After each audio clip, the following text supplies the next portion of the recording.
అస్మదాచార్యపర్యంతాం వందే గురు పరంపరాం. గానగంధర్వునిగా పేరు చెందినటువంటి బాలసుబ్రహ్మణ్యం ఇవాళ భౌతిక శరీరాన్ని విడిచిపెట్టి కీర్తిశేషుడైనాడు.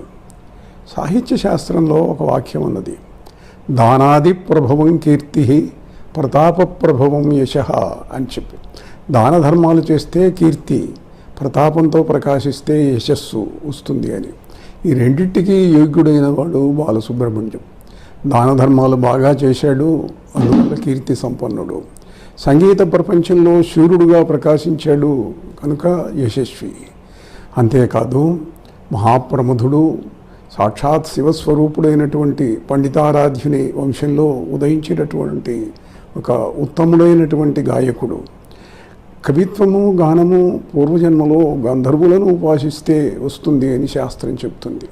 అందువల్ల ఆ గంధర్వ అంశ వల్ల ఆయనకు మంచి రమణీయమైనటువంటి గాన శక్తి, సంగీత ప్రభావం లభించినాయి. ఇవాళ ఎక్కడికి వెళ్తాడు అని అంటే లోకంలో ఆయనకు అంతులేనటువంటి చిరకాలంగా ఉండేటువంటి కీర్తి ఉన్నది. ఎవరి కీర్తి ప్రపంచంలో ఉత్తమంగా ప్రకాశిస్తుందో అంతకాలం స్వర్గంలో ఉంటారు అని శాస్త్రం, పురాణాలు చెప్తున్నాయి. అయితే దాన్ని అధిగమించి ఇతడు శివుని భక్తునిగా కాశీలో మా సన్నిధిలో ప్రత్యేకంగా అభ్యర్థించి శివప్రతిష్ఠ చేశాడు. ఆ శివప్రతిష్ఠ ఫలితం, శివభక్తి ఫలితం, దానివల్ల కైలాస వాస యోగ్యత లభించింది బాలసుబ్రహ్మణ్యానికి.